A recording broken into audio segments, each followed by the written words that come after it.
Centro de Investigaciones para la Democracia, la CIDEMO y la Universidad de Oriente Unido, con el apoyo de la Agencia de los Estados Unidos para el Desarrollo Internacional, USAID, les damos la más cordial bienvenida y agradecemos su presencia.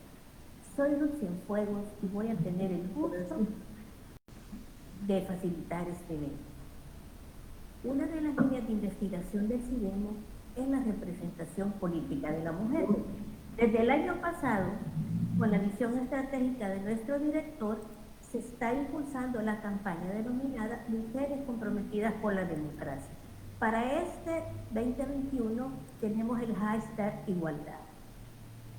Con el objetivo de contar con un espacio a través del cual las mujeres de la región oriental puedan intercambiar ideas, formarse sobre igualdad de género, participación en incidencia política, derechos humanos y otras que contribuyan al fomento de su ciudadanía. En la Administración de Justicia salvadoreña se han identificado una serie de tendencias que obstaculizan la aplicación plena de las normas internacionales de derechos humanos. En particular, la Convención sobre la Eliminación de todas las formas de discriminación contra la mujer, el CEDAW, y la Convención Interamericana para prevenir, sancionar y erradicar la violencia contra la mujer, Belén do Pará, minimizando con ello el acceso a todos los beneficios y facilidades de la justicia por parte de todas las personas sin discriminación alguna por razones de género. El CIDEMO, consciente de esta realidad, ha programado la conferencia virtual denominada Las leyes que protegen a la mujer en El Salvador. Esto con el objetivo de dar a conocer estas leyes que existen en nuestro país y que muchas veces no se cumplen. Para ello vamos a compartirles esta agenda de este evento. Tendremos pues la presentación, también tendremos el gusto de tener las palabras de bienvenida a cargo de la vicerrectora académica y presidenta del Comité de Género, licenciada y maestra María Luisa Sevillano. Posteriormente pasaríamos a la intervención de nuestra ponente, la licenciada Angélica María Sosa. Tendremos también un espacio de preguntas y respuestas y finalmente el cierre. Y sin más que decirles, dejo con ustedes a nuestra maestra y vicerrectora, la licenciada María Luisa Sevillano. Muchas gracias, ingeniera Cienfuegos. Gracias a la licenciada Sosa por compartir con nosotros un importante tema en esta mañana. Bienvenidos todos.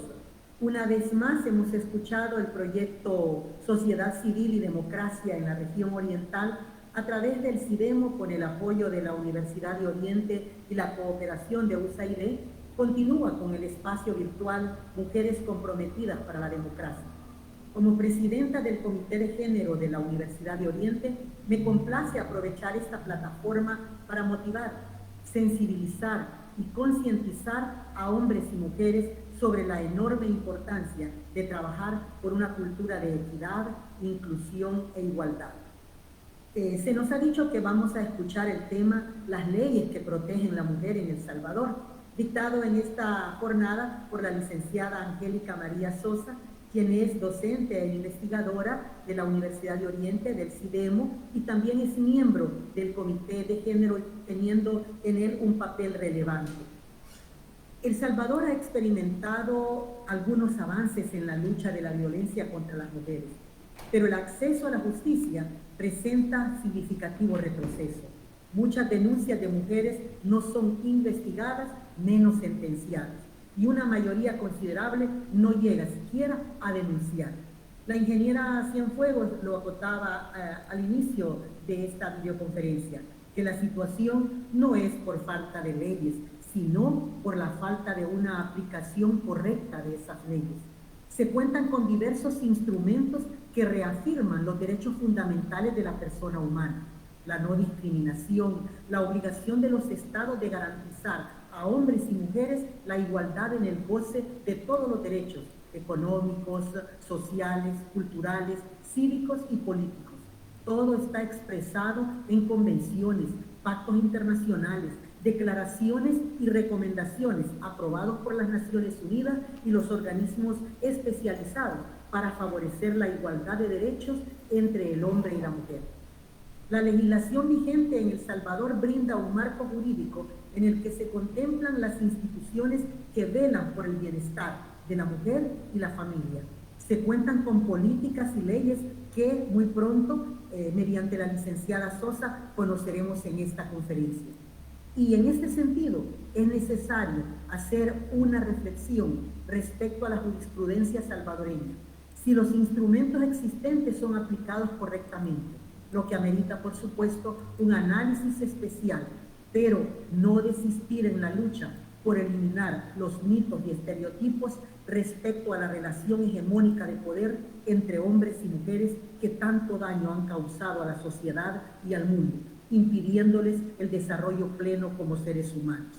Gracias a todos por atender esta convocatoria. Gracias a la licenciada Sosa por compartir puntos claves de este interesante tema y que esperamos que sea de provecho para todos. Bienvenidos nuevamente y adelante. Buen día. Muchísimas gracias, maestra. Es para nosotros siempre un gusto sus sabias palabras.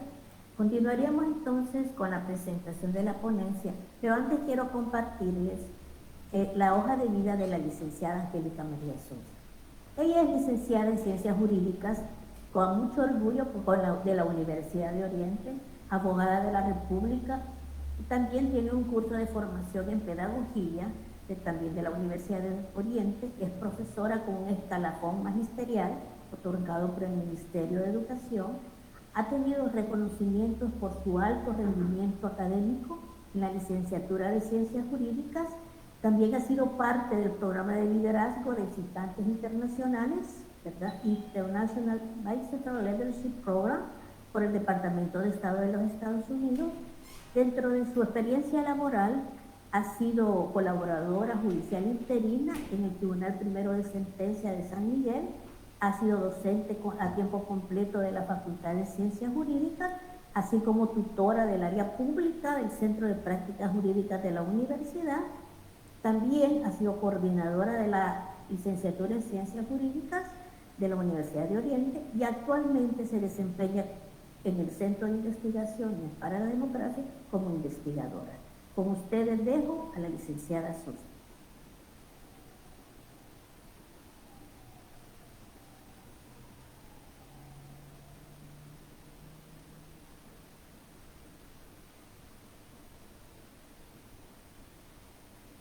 Licenciada.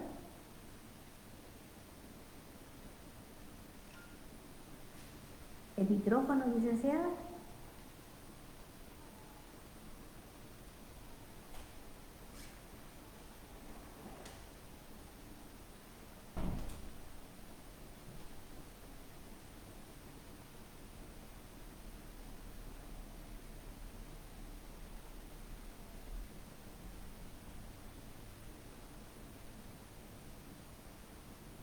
¿Van a permitir un momentito? Tiene la licenciada un pequeño problema técnico.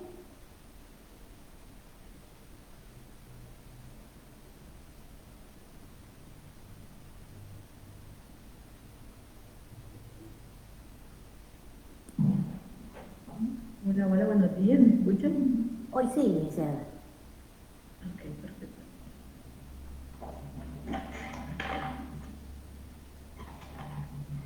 Creo que ahora sí me escuchan, ¿verdad? Hoy sí, licenciada.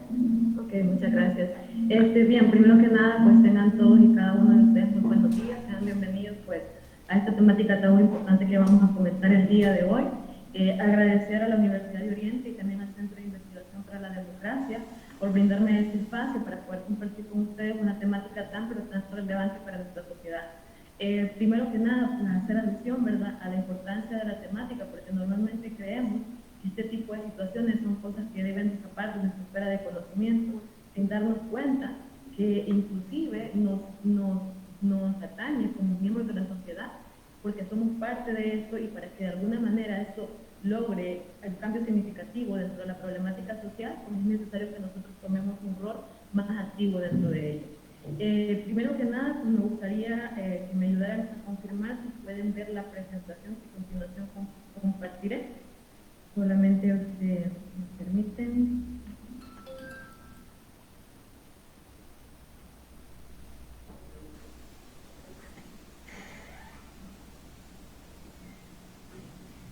Okay.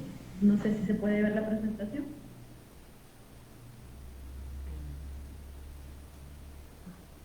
Sí, se está cargando. Sí. Ok, perfecto. Bien.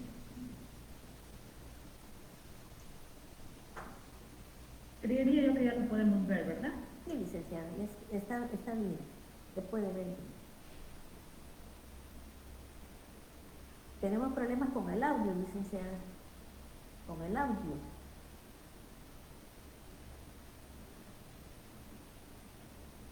Active su micrófono, licenciada.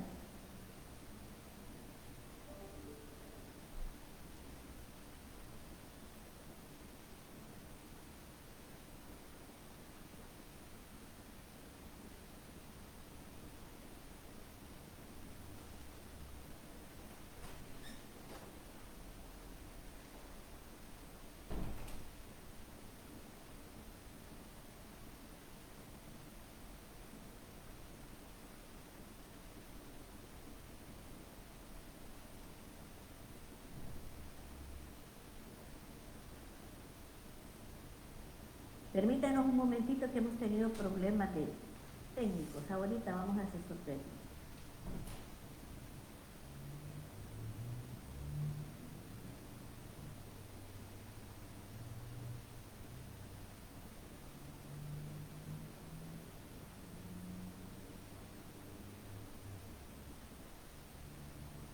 No la escuchamos, licenciada. Tiene desactivado su micrófono. Hola, ¿ahora sí? ¿Me pueden escuchar? Ahora sí, licenciada. Voy a intentar compartir nuevamente la presentación y tal vez el ingeniero me ayuda para confirmar, ¿verdad? Sí, y se escucha y se puede ver.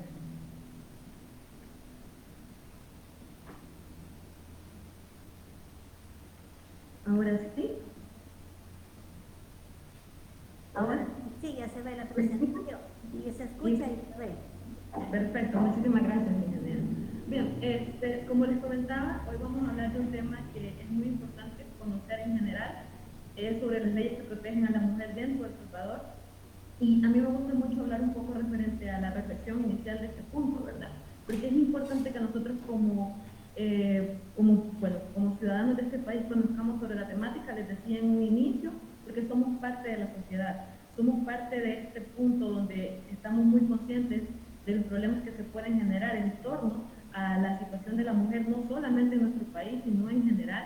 Y creo que es importante también conocer un poco para generar un poco de cambio, ¿verdad? Y para tomar sobre todo el compromiso, porque de eso se trata esta situación, del compromiso que nosotros como ciudadanos podamos tomar.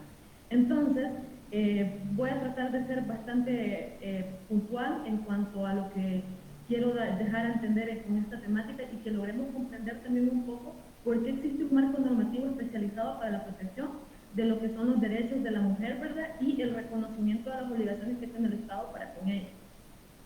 Primero que nada, nos vamos a basar en el origen de todo. Creo que en su mayoría tengo pues a lo que son los estudiantes de ciencias jurídicas y ustedes mejor que nadie me pueden entender, pero al resto de personas pues ustedes también deben de conocer que para que un Estado determinado, para que un país funcione, se organice, ¿verdad?, en un determinado orden, es necesario la parte de lo que es la norma jurídica. En este caso, la norma jurídica principal de un país es la Constitución de la República. Y yo he traído a colación 3 de los principales artículos que, a mi punto de vista, ¿verdad?, nos van a ayudar para comprender esta temática. El principal es el artículo número 1. El artículo número 1 de la Constitución de la República establece una situación muy particular. Reconoce los fines del Estado. El artículo 1 también menciona que el origen y el fin de la actividad del Estado debe de ser la persona humana y que dentro de ello el Estado debe de buscar su actividad, ¿verdad?, a la protección de sus derechos. Ahora bien, este artículo número 1 también nos dice que parte de los fines del Estado son el bien común, la justicia y la seguridad jurídica. Y quiero que esos tres fines que acabo de mencionar los tengamos todavía presentes, porque de ahí vamos a partir para que podamos entender y conocer un poco por qué es necesario un marco de de regulación, ¿verdad?, para los derechos de la mujer.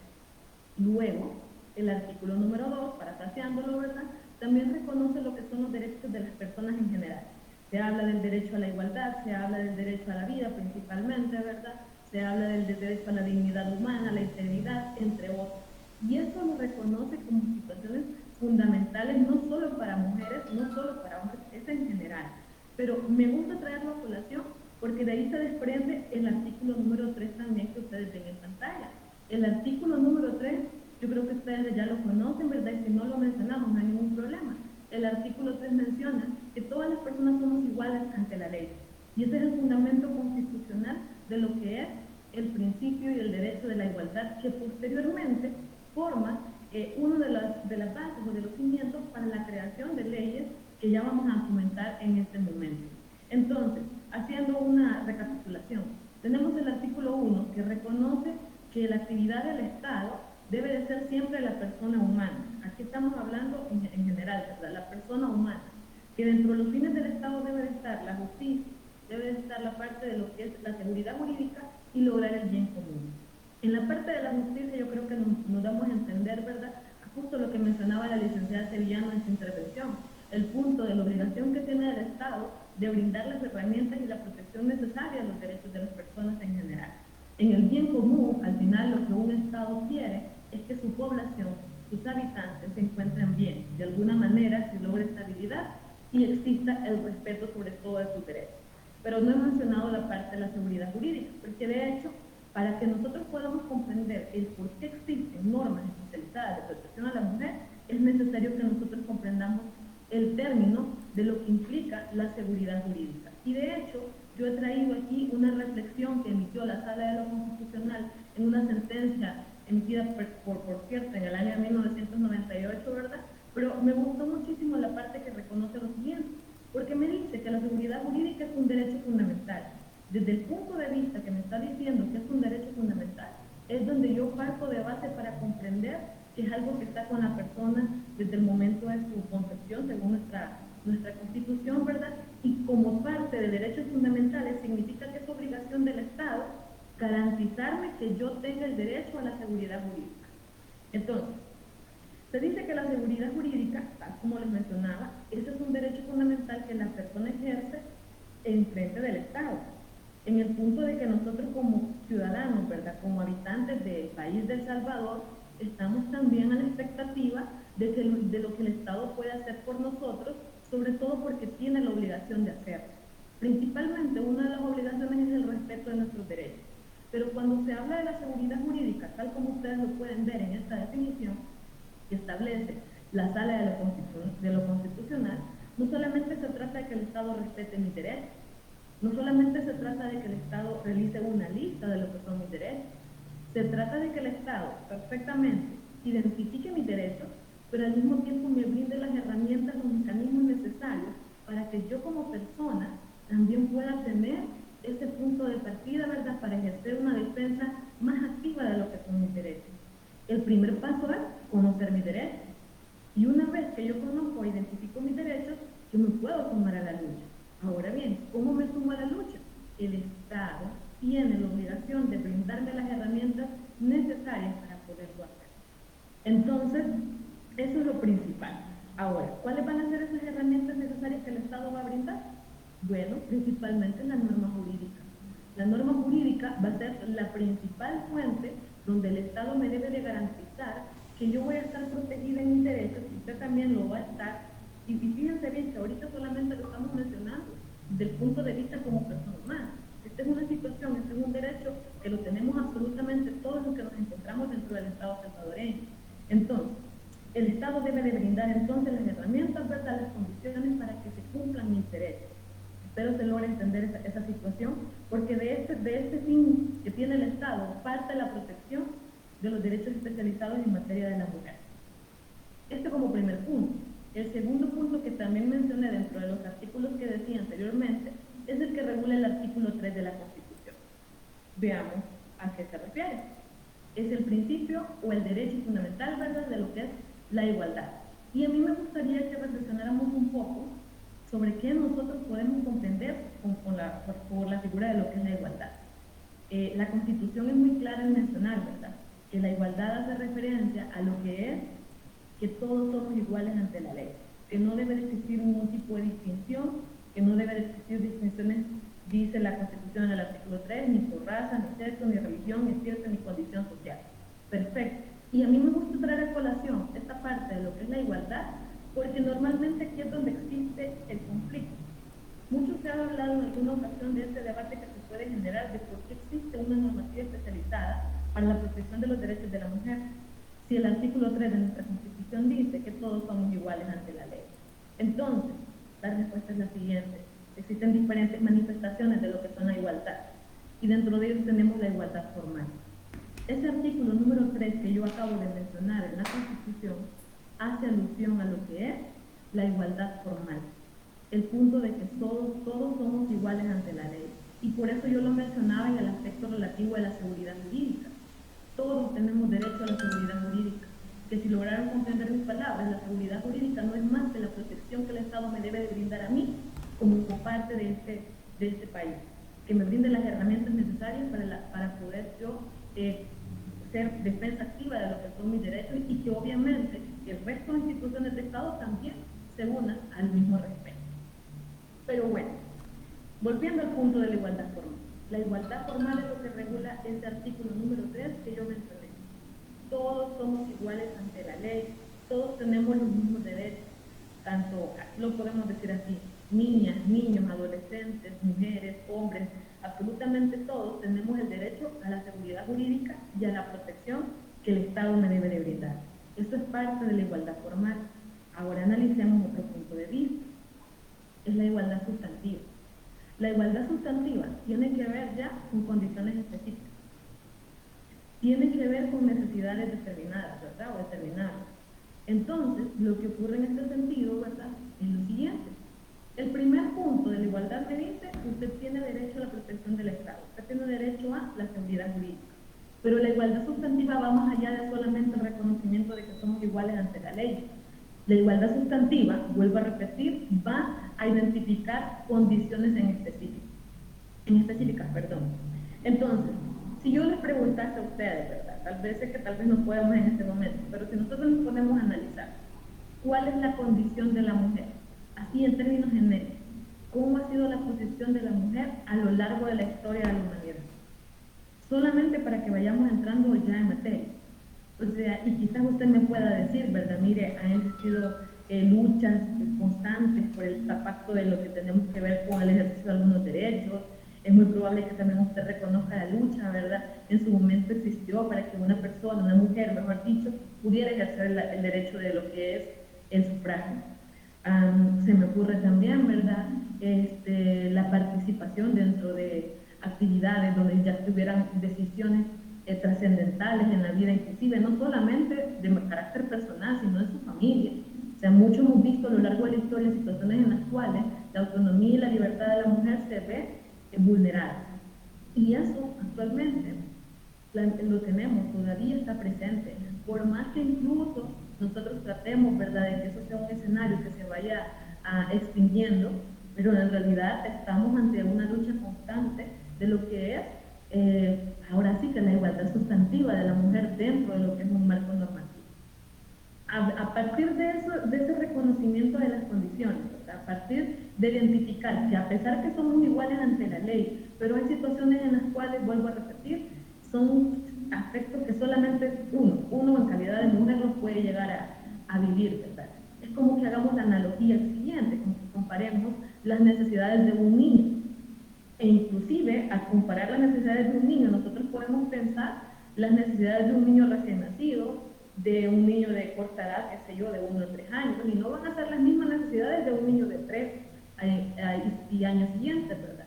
Entonces, para que me logren entender, a eso se refiere la parte de la igualdad sustantiva, al reconocimiento de ciertas condiciones o requisitos que se debe de tomar en cuenta para poder regular y para poder generar esa protección de lo que es la mujer. Bueno, eso es como la parte introductoria para que primero me logren comprender de dónde viene, vuelvo a repetir, ese fundamento de que existe la protección en materia especializada de los derechos de la mujer. El ingeniero Cienfuegos nos hablaba al inicio de esta actividad de un par de convenciones, ¿verdad? Y yo también quisiera hablarles un poco referente de ellas. Para ser específicas, nos vamos a referir a dos de ellas, que en este caso pues, ustedes pueden ver la primera de ellas, que es la Convención sobre la Eliminación de todas las formas de discriminación contra la mujer. Esto está dentro del marco internacional. Como les decía, la lucha por lo que es la protección, los derechos, la libertad, la dignidad humana de una mujer no es una problemática que solamente le interese al país de El Salvador. Es una problemática que la tienen los estados y lo que ocurre es que pueden tenerla en diferentes magnitudes y complejidades, ¿verdad? Unos pueden tener el problema magnificado, otros quizás ya estén en la lucha, pero es algo que absolutamente todos los países pueden vivir. Por eso es necesario que exista un marco internacional en el cual los estados, cualquier estado, ¿verdad?, tome en cuenta y sobre todo tome un rol activo para poder unirse a la lucha del problema. Entonces, en el marco internacional, me gusta mencionar estas dos convenciones. Primero la convención que ven ustedes en pantalla, que lo ven ustedes en el nombre, ¿verdad? Esta es una convención que entró en vigor precisamente el 3 de septiembre de 1981 en El Salvador, ¿verdad? El Estado salvadoreño forma parte de esa convención. Ahora bien, ¿qué significa que el Estado salvadoreño forme parte de una convención a nivel internacional? En una convención, en tratados internacionales, quienes lo suscriben, quienes, por decirlo así, toman el acuerdo y deciden comprometerse con lo que ellos establecen, son los estados, son los países a través de sus representaciones, ¿verdad? Los estados toman a bien el contenido de lo que es la convención y entonces mencionan, bueno, estar de acuerdo, pero cuando están de acuerdo, eso es una figura que nosotros llamamos, ¿verdad?, lo que es la ratificación, eso se convierte en ley del país. Cuando se ratifica una convención, un tratado internacional, esto se convierte en parte del ordenamiento jurídico de un país. Y una vez que es parte del ordenamiento jurídico de un país, sucede lo siguiente: es obligatorio para el Estado cumplirlo. Ya dijimos en la parte de la seguridad jurídica, ¿verdad? El Estado es el encargado de brindarme a mí las herramientas necesarias.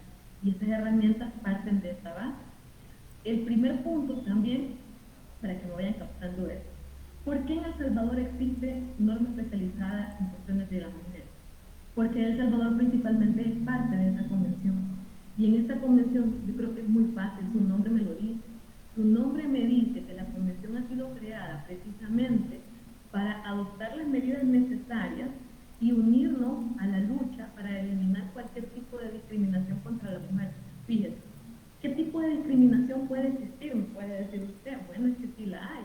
Sí la hay. O sea, por ejemplo, si nosotros lo analizamos en diferentes aspectos de la misma sociedad, nosotros logramos identificar que existe una distinción en cuanto a labores que puede desempeñar una mujer, en cuanto a salarios, inclusive si yo me voy a este punto de vista, ¿verdad?, laboral, si me voy a este punto de vista del aspecto familiar, ¿qué es lo que ocurre en ese sentido? ¿Cuál es el rol de la mujer? Ah, bueno, si la mujer quiere ser esposa, ¿verdad?, está bien, puede serlo, pero al mismo tiempo la mujer se le exige o se espera, ¿verdad?, que cumpla ciertas expectativas, como por ejemplo ser una buena madre, estar pendiente del hogar. Si también quiere ser una profesional, también lo puede hacer. Pero entonces, ¿qué es lo que ocurre? Existe una multiplicidad de roles que la misma persona desempeña en un mismo escenario. Yo creo que me pueden comprender, ¿verdad?, ese aspecto, porque es lo que nosotros vemos normalmente en el día a día, que está ahí. Una mujer que trabaja, se puede levantar a las 4 de la mañana, 3 de la mañana, a veces hasta no dormir, con tal de tener absolutamente todo, para que al día siguiente sus hijos, su esposo, su familia en general, ¿verdad?, pueda tener lo necesario para llevar el día. Y va a llegar a la casa incluso, ¿verdad?, a poder todavía el orden, e inclusive, si como les mencionaba, tiene vida profesional, todavía eso es más. Entonces, ¿por qué les digo esto? Porque ese tipo de situaciones en las que nosotros identificamos esos aspectos donde se le exige más a la mujer, son formas de discriminación. O como por ejemplo, ¿verdad?, que podamos decir, o sea, una mujer, por ejemplo, debe de ser madre, o una mujer, por ejemplo, debe de saber cocinar, o algo por el estilo, o esté encargada del rol de la familia. formas de discriminar, porque en realidad nadie tiene que estar estereotipado en este tipo de situaciones, en este tipo de apoyo. Ahora bien, volviendo a la parte de lo que es la convención. La convención, en su lucha para poder eliminar todas esas formas de discriminación, algunos ejemplos que yo acabo de mencionar, establece dentro de sus mismos bases, ¿verdad?, que para empezar, la discriminación contra la mujer, pues denota esa forma de hacer esa distinción o esa exclusión o inclusive una cierta restricción de la mujer en cualquier escenario dentro de lo que es la sociedad. A veces también ha pasado en algunas ocasiones, ¿verdad?, que se mencionan que en ciertos cargos de alta gerencia en algunos lugares no puede ser desempeñado por una mujer. Si nos vamos al aspecto de la política también, habría que ver inclusive si de verdad existe una representación de la mujer en aspectos políticos, que de hecho ese es el eje también de esta temática, ¿verdad? Ver cómo a veces hasta en esto puede existir este tipo de discriminación. Pero ahora bien, lo que ocurre con lo que es la Convención sobre la Eliminación de todas las formas de discriminación contra la mujer es que esta obliga a los estados partes, como El Salvador, a que dentro de sus ordenamientos jurídicos busquen la manera de erradicar esas formas de violencia, de discriminación. Por dar un ejemplo, ya que mencioné la parte dentro de los partidos políticos, la ley de partidos políticos establece una cuota representativa de la mujer que de manera obligatoria debe de existir en lo que es la Asamblea Legislativa, para que exista representación de la mujer. ¿Qué es lo que vemos nosotros en la realidad?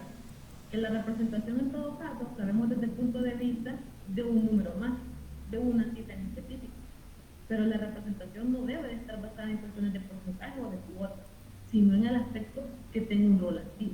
Entonces, eso solamente por dar un ejemplo de las situaciones que la misma convención le pone como obligación al Estado. O sea, dentro de su ordenamiento jurídico, usted busca la manera de ir eliminando esas formas de discriminación de la mujer, basado siempre, como les dije en su momento, en la parte de lo que es la igualdad sustantiva. E incluso en el marco de esta convención se obliga a los estados también que si tienen regulaciones que puedan promover la discriminación contra la mujer, que también en su momento estas puedan ser derogadas. Esa es una.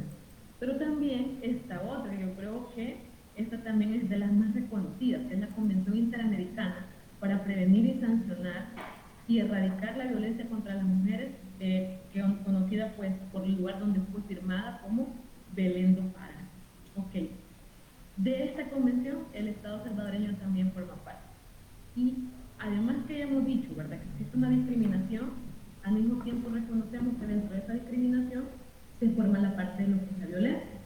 Es muy común ver noticias a nivel nacional y a nivel internacional en los cuales lamentablemente la víctima es una persona de sexo femenino, es una mujer, en las que a veces inclusive con lujo de barbarie, ¿verdad?, lamentablemente ha sido pues agredida y ha sido inclusive privada de su vida. En virtud de este tipo de escenarios es que nuevamente surge la preocupación de los estados en cómo lo podemos erradicar. Quiero que quede claro, esto es una lucha no solo de El Salvador, es a nivel mundial, es a nivel histórico, es a nivel de cultura. Y eso es lo que busca de alguna manera, en un primer momento el marco internacional y en un segundo momento el marco nacional. Pero bueno,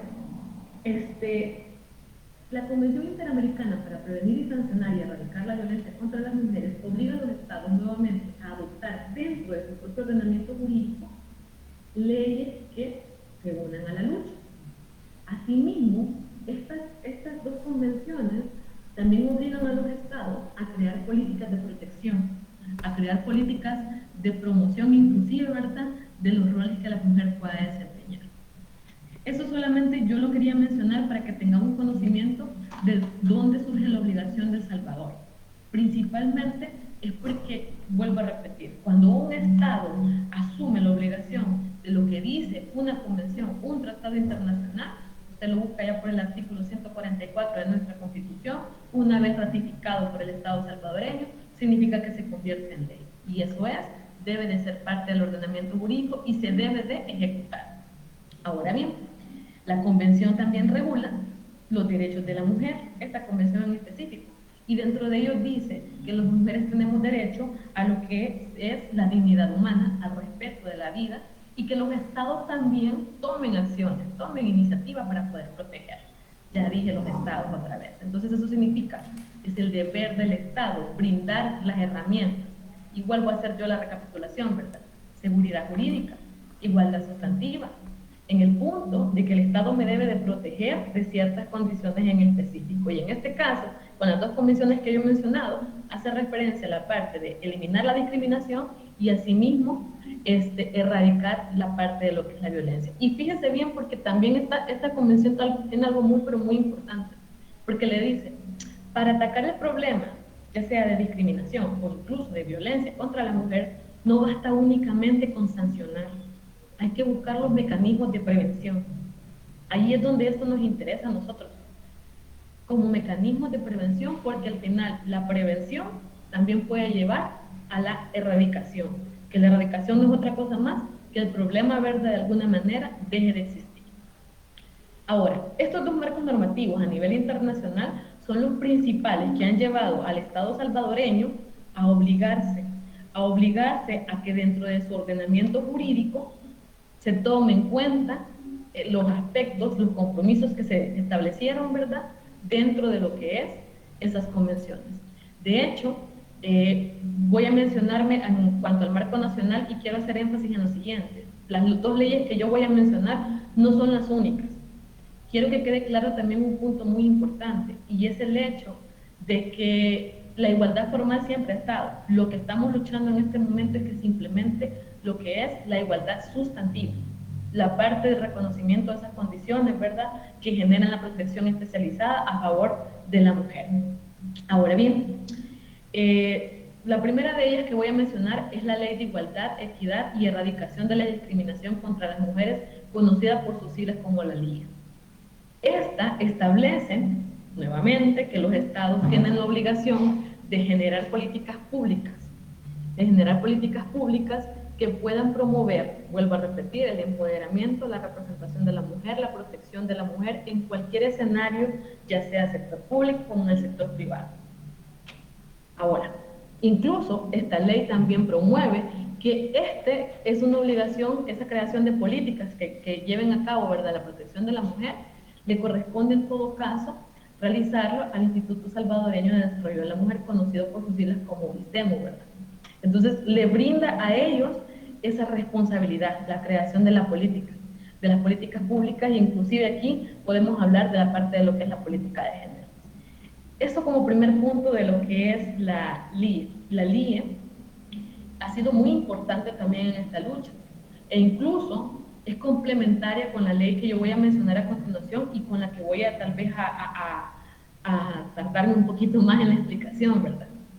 Es esta. Yo creo que todos hemos escuchado hablar de la Ley Especial Integral para una Vida Libre de Violencia para las Mujeres, conocida por sus siglas como la famosa LEI, la que ha sido objeto de muchas críticas, la que ha sido objeto de debate en su momento, pero que es una de las herramientas, a mi punto de vista, necesarias y más trascendentales en este punto por lograr la igualdad sustantiva. Solo por dar un ejemplo o por mencionar algo, la ley, dentro de sus componentes básicos, ¿verdad?, busca establecer que las mujeres tengamos una vida digna, pero para que eso llegue a suceder, busca erradicar los escenarios de violencia. Ya voy a mencionar algunos aspectos bastante significativos de la ley, pero el primer punto de la ley precisamente es el hecho de identificar los mecanismos de prevención o las formas de prevención. La ley reconoce 3 formas de prevención: la prevención primaria, la prevención secundaria y la terciaria, y reconoce también el hecho de que dentro de cada una de ellas todos formamos parte. Es muy común ver como una mujer víctima de violencia en cualquiera de los aspectos o tipos que voy a explicar más adelante, muchísimas veces, ¿verdad?, es incluso revictimizada por las mismas situaciones que ocurren. Y dentro del marco de la prevención, la ley lo que dice es un rol de todos. Para que lo logren comprender, es un rol de todos.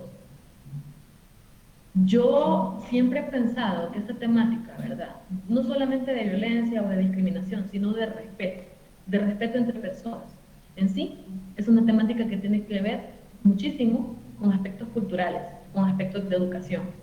La formación que a uno como persona le brindan en su hogar es fundamental también en este tipo de temáticas. La manera en cómo educamos a nuestros hijos, la manera en los escenarios en los que nosotros hemos crecido.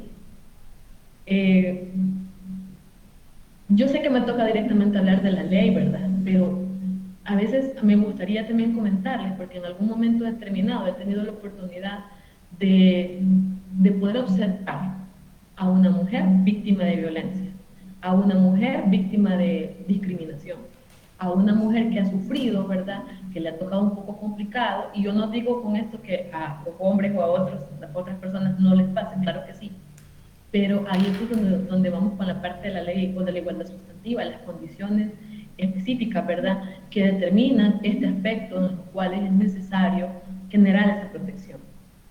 Entonces la ley en este caso también reconoce ese aspecto de que la prevención debe de iniciar en casa. Asimismo, después de iniciar en casa, esa prevención de comportamientos que generen, ¿verdad?, conductas inadecuadas o irrespetuosas para los derechos de las personas y de las mujeres en general, lo debe de retomar en sí la obligación por parte de las instituciones del Estado. De hecho, la ley contempla que las instituciones de educación tienen la obligación de establecer dentro de sus programas de estudio la implementación, ¿verdad?, de mecanismos de prevención de violencia y de discriminación. O sea, todos somos parte de la lucha, eso es lo que quiere decir. Asimismo, establece que las mismas instituciones del Estado deben generar los mecanismos de prevención y deben de evitar cualquier tipo de forma de violencia o de discriminación en contra de la mujer. Eso es lo que de alguna manera establece la ley.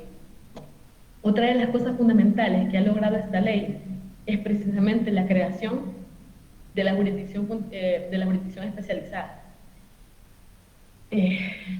Hace un par de años, cuando empezaba el auge de la misma ley, cuando entró en vigencia y empezaron a funcionar los juzgados, bueno, para dar el ejemplo, ¿verdad?, San Miguel tiene lo que es el juzgado especializado de instrucción y el juzgado especializado de sentencia para una vida libre de violencia contra las mujeres.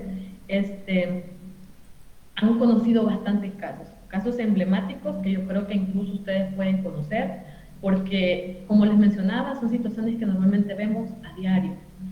Ahora, si es efectivo o no, yo creo que eso es una situación que con el tiempo lo vamos a ir verificando. A lo que yo les puedo comentar desde un punto de vista bastante personal, considero que la creación de los juzgados ha sido una herramienta muy, pero muy importante para la protección de lo que son las mujeres. De alguna manera estamos buscando mecanismos de prevención, porque incluso, fíjense, cuando se sanciona a una persona que ha ejecutado actos en contra de la mujer, de alguna manera se está buscando que el ejemplo de esa sanción sea el ejemplo para que otras personas no vengan y no realicen esos mismos actos que ya han sido condenados, ¿verdad?, en otras ocasiones. Esa es otra de las cosas buenas que tiene la ley, la creación de los juzgados especializados a nivel nacional. Se espera inclusive, ¿verdad?, que pueda irse creando todavía más. Bueno, por dar un ejemplo certero o clarísimo de lo que está pasando con este aspecto, no nos vamos a ir tan lejos. Todos somos testigos de los estragos que pudo haber ocasionado el año recién, bueno, no recién pasado, pero el año pasado con la parte de lo que es la pandemia, ¿verdad?, en el sentido de que incluso aumentaron los casos de violencia en contra de la mujer debido a que estábamos en confinamiento.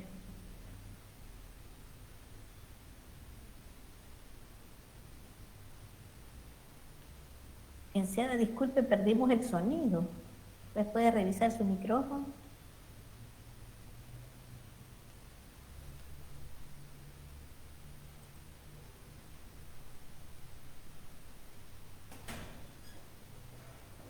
Hola, hola. Hoy sí, licenciada. No sé qué pasó. Bueno, les estaba diciendo, permítanme nuevamente, voy a compartir la pantalla. Les estaba mencionando de que en la misma realidad que tuvimos con la parte de lo que era la pandemia, ¿verdad?, les decía que podemos incluso ver el ejemplo claro de lo que es el confinamiento que se dio con la alza de casos de violencia contra la mujer. Y les decía, en mi punto de vista, la creación de los juzgados fue bastante bueno para poder, bueno, más que todo sancionar, ¿verdad?, porque lamentablemente la parte de la prevención, como les dije, es una situación que se hace anteriormente. Otra de las cosas buenas que tiene esta ley, creo que lo tengo por aquí, esto, el reconocimiento de las formas de dónde se puede implementar lo que es la misma forma de violencia, las modalidades, dónde podemos identificar nosotros la violencia en contra de la mujer. Lo identificamos a un nivel comunitario, que eso tiene que ver obviamente con la parte de la misma sociedad, obviamente con grupos sociales cercanos a nosotros, ¿verdad? Que sé yo, amistad, familia, entre otros grupos sociales. Luego tenemos que la misma ley reconoce que puede existir violencia a nivel institucional, y eso tiene que ver incluso con las mismas instituciones que están formando parte del Estado. Eso es a veces es hasta común verlo, ¿verdad? Y es incluso irónico porque el Estado es el que debe de ser el garante en la protección de los derechos en general de la mujer. Luego tenemos las modalidades en sentido laboral. En ese aspecto, la modalidad laboral, lo que me está diciendo también es que la mujer puede ser víctima de violencia o de discriminación en su ambiente laboral. Entonces, y recientemente, a raíz de las últimas elecciones que tuvimos en El Salvador, se hizo una reforma de este artículo 10, por ahí les puse, es el artículo 10 de la Ley Especial Integral para una Vida Libre de Violencia. Se reformó y entró en vigencia a partir de marzo de este año, ¿verdad? La modalidad de la violencia política. Eso en virtud de los claros ejemplos que nosotros pudimos ver lamentablemente en nuestro país, en los cuales las mujeres que de alguna manera se desempeñan en el área política del país tuvieron o lamentablemente escenarios en los que se convirtieron en víctimas, ¿verdad? Entonces, ¿por qué surge esta creación incluso de esta reforma de la modalidad de política? Vuelvo a traer a colación la obligación de los estados de buscar la manera de erradicar cualquier tipo de discriminación de la mujer y de erradicar incluso violencia en cualquier tipo de escenario. Y la parte política no debe de estar exenta.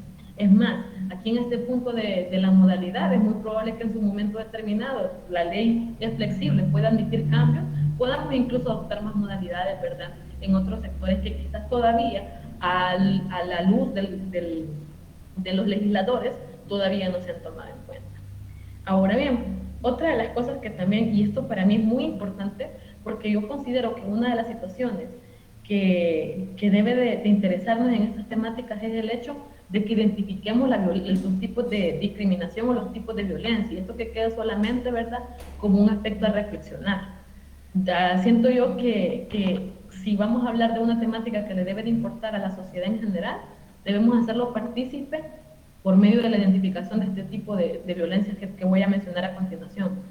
La ley precisamente regula los diferentes tipos de violencia que se pueden dar y son las siguientes. La violencia económica, que normalmente ocurre, ¿verdad?, en el seno del hogar de la mujer, en la que de alguna manera ha sido violentada con aspectos de carácter patrimonial, de carácter económico, en las que a veces es sometida, ¿verdad?, por el no generar incluso un ingreso económico fijo dentro de la mujer. Es común a veces ver en muchos hogares en los cuales la mujer no desempeña ningún rol laboral externo, sino que todo rol es laboral interno, porque ojo, el trabajo de la casa también es trabajo.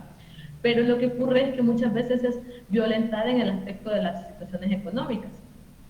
Luego también tenemos la violencia feminicida, que esta de la violencia feminicida es la peor forma de la violencia contra la mujer, porque obviamente le despoja de su derecho fundamental de la vida. Ese es la última instancia en la cual los mecanismos de prevención no quieren que lleguemos, ¿verdad? Eso es lo que se está buscando prevenir. Puede haber violencia física. La violencia física yo creo que se entiende bastante, ¿verdad?, en el aspecto de causarle un daño físico a la integridad de una mujer en sí. Es también a veces común verlo en diferentes casos a nivel local, ¿verdad? Y que de hecho este tipo de violencia física a veces también puede generarse, transformarse y materializarse lamentablemente y concluir en una violencia feminicida.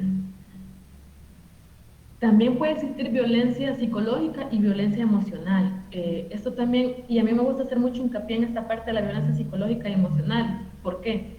Porque nosotros a veces confundimos el término de violencia con golpes y decimos, si no hay un golpe, si no hay un moretón, por así decirlo, una fractura, no hay violencia. Pero su mente, sus emociones, sus sentimientos también son importantes. y mucho tiene que ver la forma en la que las personas nos pueden llegar a tratar. Entonces, ahora póngase en el lugar de la mujer. Puede también existir una parte de la violencia psicológica y emocional donde le hagan sentir que precisamente carece de valor, donde le hagan sentir su parte de inferioridad o qué sé yo, muchos aspectos. Entonces, la manera en cómo nos tratan, la forma incluso en cómo nos pueden llegar a hablar, en cómo nos pueden llegar a hacer sentir, también forma parte de este tipo de violencia. También tenemos la violencia patrimonial, que esta también, les mencionaba anteriormente, en la violencia económica también se genera un punto de dependencia en virtud de los roles, ¿verdad?, de superioridad que pueden existir entre el hombre y la mujer.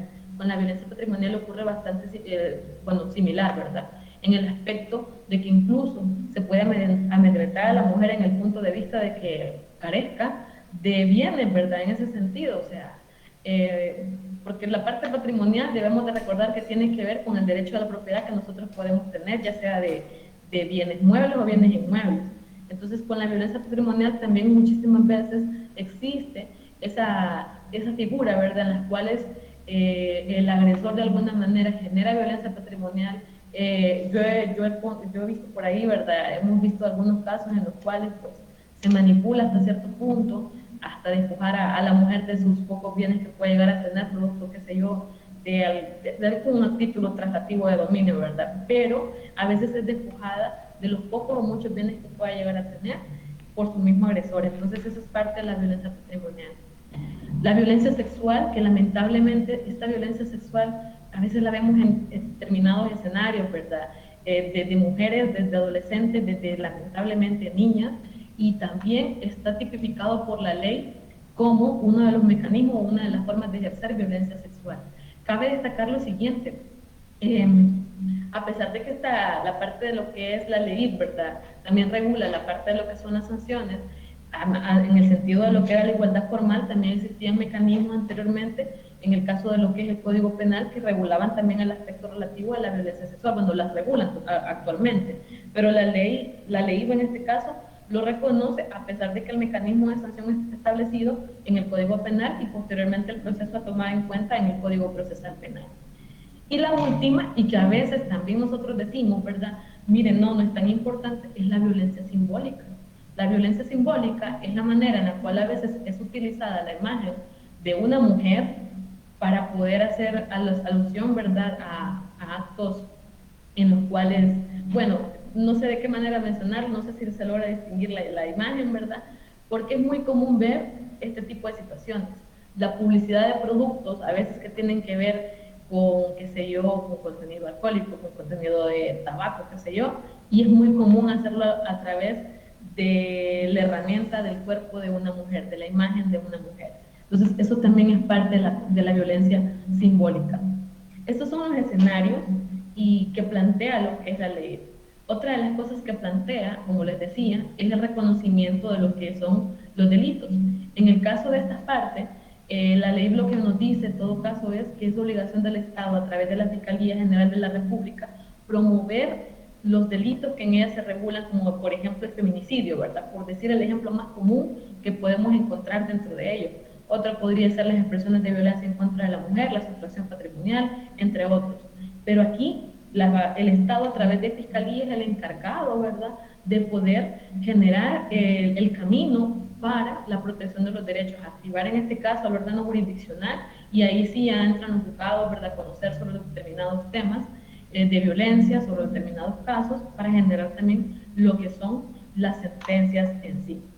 Ahora bien, para ir concluyendo con la temática, como les dije, el hecho que yo haya mencionado un par de leyes nada más, no significa en ningún momento de que solamente estas son las que están amparadas para la protección de lo que son los derechos de la mujer y de la persona en general, sino que estas que yo he mencionado tienen que ver con la parte de la igualdad sustantiva que hemos mencionado al inicio de la ponencia, ¿verdad? A eso hace alusión. Pero yo con esto no quiero decir que anteriormente, ¿verdad?, no haya existido de alguna manera regulación a nivel formal de la protección de los derechos de las personas en general y de la mujer. Por supuesto que sí, claro que lo ha existido. Lo que pasa es, vuelvo a repetir, que nosotros debemos de hacer esa distinción entre la parte de la igualdad formal y la igualdad sustantiva, para que podamos comprender por qué existe un marco normativo especializado que promueve la protección de los derechos de la mujer. Yo creo que lo que debemos de reflexionar en este caso también es el hecho, ¿verdad?, que a pesar de que el Estado realice muchas leyes, cree políticas públicas, cree proyectos, programas que vengan a promover la protección de la mujer y de las personas en general, eso no va a ser suficiente. La manera de cómo, de alguna forma, erradicar este tipo de problemática social es con el compromiso que nosotros podemos obtener. ¿Cómo lo hacemos? Pues desde cada uno de nosotros desde su trinchera, ¿verdad? Que si usted es estudiante de ciencias jurídicas o de cualquier otra carrera, usted tiene que tomar en cuenta el hecho del compromiso que yo como ciudadano, que usted como ciudadano tiene para erradicar este tipo de problemáticas.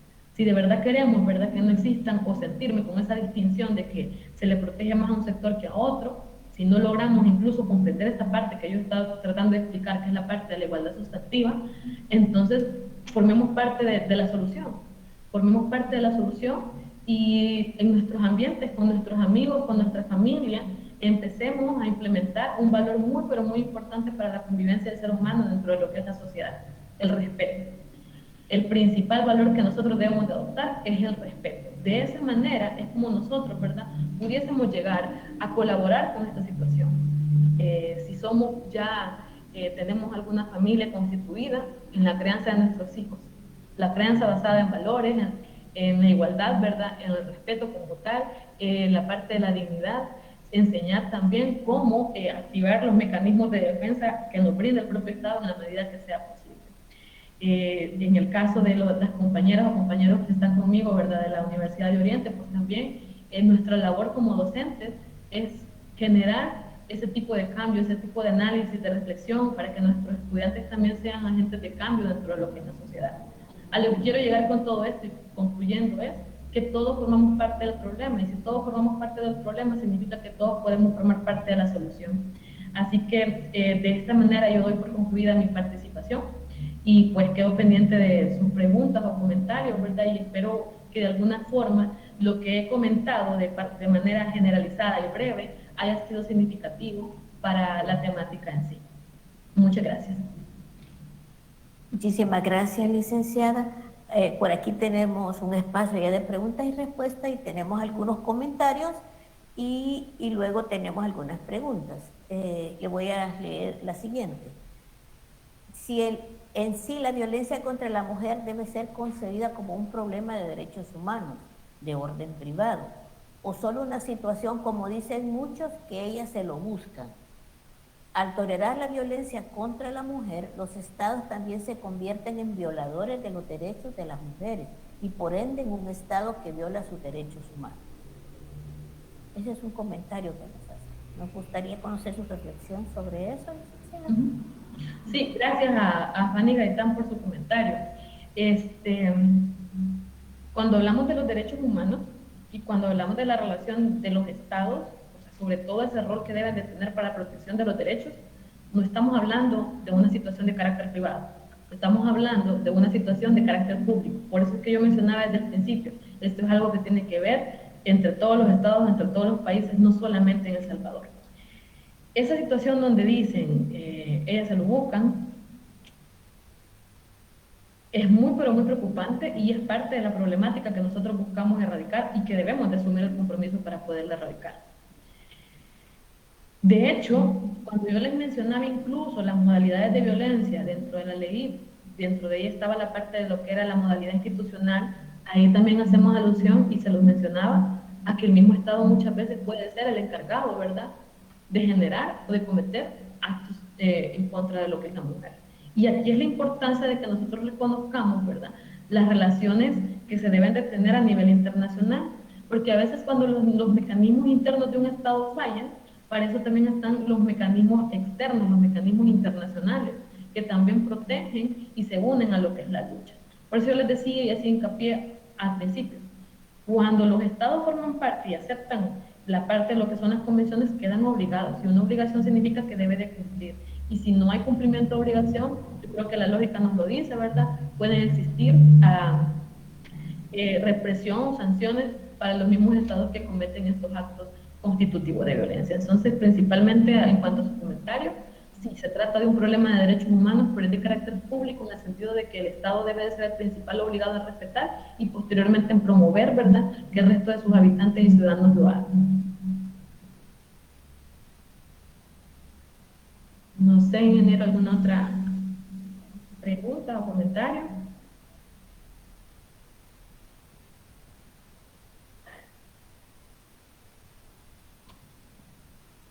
Ajá, también Marvin Machado nos hace dos acotaciones aquí. Él menciona que las leyes no se cumplen drásticamente y no se condenan todos los tipos de violencia. Y también nos dice que solo luchan en buscar culpables cuando la mujer murió asesinada por un cónyuge.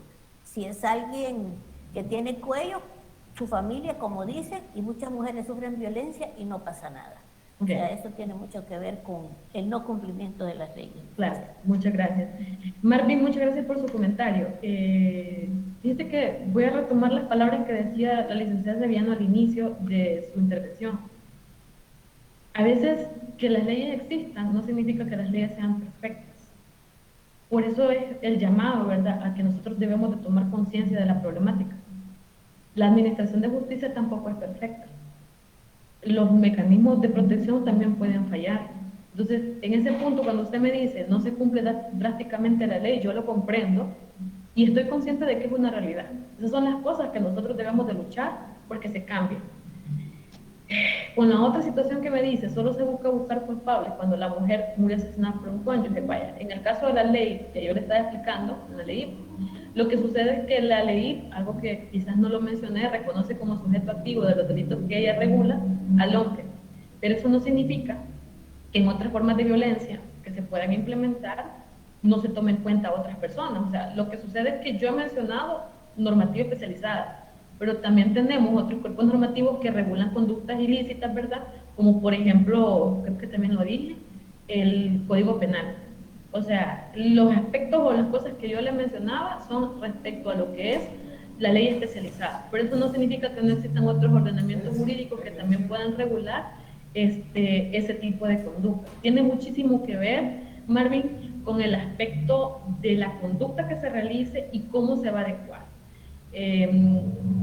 Lo que sucede, eso en materia de derecho, es básicamente la adecuación de la conducta, la tipicidad de la conducta para que nosotros podamos entender, por ejemplo, si se va a aplicar el marco normativo de una ley especializada como la ley, o inclusive se puede aplicar, dependiendo de cómo sean los hechos, ¿verdad?, y cómo se adecue a la norma jurídica, si se puede aplicar, por ejemplo, otro cuerpo normativo, como el caso de lo que es el Código Penal. También hay una última pregunta, licenciada, que nos hace Fátima Cedillo. ¿Existen leyes que protegen a las mujeres durante el embarazo o la pérdida de esta? Lo pregunto por lo que pasó con el caso de Manuela en el 2008, aquí en El Salvador. Muchas gracias. Sí, fue un caso bastante emblemático. Mire, Fátima Cedillo, muchas gracias por su pregunta. Vuelvo yo a traer a colación la parte de lo que es la igualdad en sentido formal. El hecho que yo mencione estas leyes aquí, ¿verdad?, vuelvo a decirle, es porque estamos hablando de condiciones en específico. Pero si usted me dice, ¿existen leyes que protegen a la mujer durante el embarazo? Sí, desde la Constitución de la República. La Constitución de la República, en el acápite relativo a lo que son los derechos sociales, los derechos laborales, está implementada el aspecto relativo de una mujer cuando está en estado de gravidez. Asimismo, es algo que lo retoma el Código de Trabajo y que todas aquellas instituciones, sobre todo en el sector privado con el Código de Trabajo, ¿verdad?, están obligadas a poderlo hacer. Además, hay otras leyes ya en carácter de sectores públicos que también regulan el componente de las relaciones laborales, pero en este sentido, ¿verdad?, ya como instituciones públicas. Y lo que sucede es que la Constitución de la República obliga a que las leyes que tengan que ver con contenido laboral también busquen de alguna manera, ¿verdad?, la protección. Eso en cuanto a la figura de lo que es el embarazo. En cuanto a la parte de la pérdida, lo que ocurre también es que dentro de los derechos laborales existe la parte de lo que es la seguridad y la higiene ocupacional, ¿verdad? O sea, también estamos amparados en un régimen en el cual se toma en cuenta que no solamente las mujeres se van a enfermar, o sea, todos nos vamos a enfermar en algún momento determinado. Para eso existe el reconocimiento de las incapacidades médicas. Se puede hacer. Ahora, con el caso que usted comenta, ese sí, lo que ocurre es, Y eso pueden ser los casos en los cuales nosotros podemos darnos cuenta de que no es tan fácil como a veces nosotros podemos creer. Y aquí, en casos como el que usted pone en mención, es donde vemos el rol y el trabajo que pueden desempeñar los estados, ¿verdad? Que si, por ejemplo, esta situación que usted dice, ¿verdad? O por ejemplo, ¿verdad? Usted me dice, mira, al final entonces me está diciendo que no hay leyes especializadas. Por supuesto que sí, o sea, lo que ocurre es que si no las hay, entonces aquí viene la labor del legislador. La labor del legislador a través de Asamblea Legislativa, ¿verdad? De poder llevar a cabo un marco normativo que pueda proteger ciertos aspectos, ciertas condiciones que quizás nuestras leyes en igualdad formal todavía no las han considerado. Entonces, de igual manera, tengo entendido, ¿verdad?, que viene por ahí la promoción de una nueva ley que me parece que va a tener que ver con esta parte de lo que son los derechos de la mujer dentro del embarazo. Ahí sí no le puedo decir exactamente qué es lo que dice, porque sé que está en proyecto nada más y tengo desconocimiento, ¿verdad?, de qué es lo que va a regular. Pero en sentido genérico le puedo decir que derechos laborales para las mujeres sí están establecidos y lo que se busca es que desde la Constitución simplemente, tanto en el sector público, sector privado, con ley laboral, ¿verdad?, código de trabajo, leyes de carácter administrativo, como las que regulan el régimen de la función administrativa de los funcionarios y los servidores públicos y también de los empleados. Así que eso es lo que se busca realizar. Bueno, muchísimas gracias, licenciada. Agradecemos a todas las personas por nuestros comentarios. Decirle, licenciada, que hay muchos comentarios y muchas felicitaciones para usted en el chat. Y pues agradecemos entonces su ponencia. Es para nosotros un gusto haberla tenido este día en este espacio. Y comentarles que por favor en el chat está el link para que puedan solicitar su diploma de participación a esta conferencia que nos dio la licenciada Angélica María Sousa. Y por el otro lado, agradecerle sus comentarios y los vamos a hacer llegar a la licenciada. Pues como la licenciada mencionaba anteriormente, es un problema de todas y todos, debe de haber una solución de todas y todos, ¿verdad? Hay que recordar que se está trabajando para el cumplimiento del objetivo 5 de desarrollo sostenible, que es lograr la igualdad entre los géneros y empoderar a todas las mujeres y las niñas. La igualdad de género no es solo un derecho fundamental, sino que es uno de los fundamentos esenciales para construir un mundo pacífico, próspero y sostenido. A pesar de que ya hay logros, todavía existen muchas dificultades.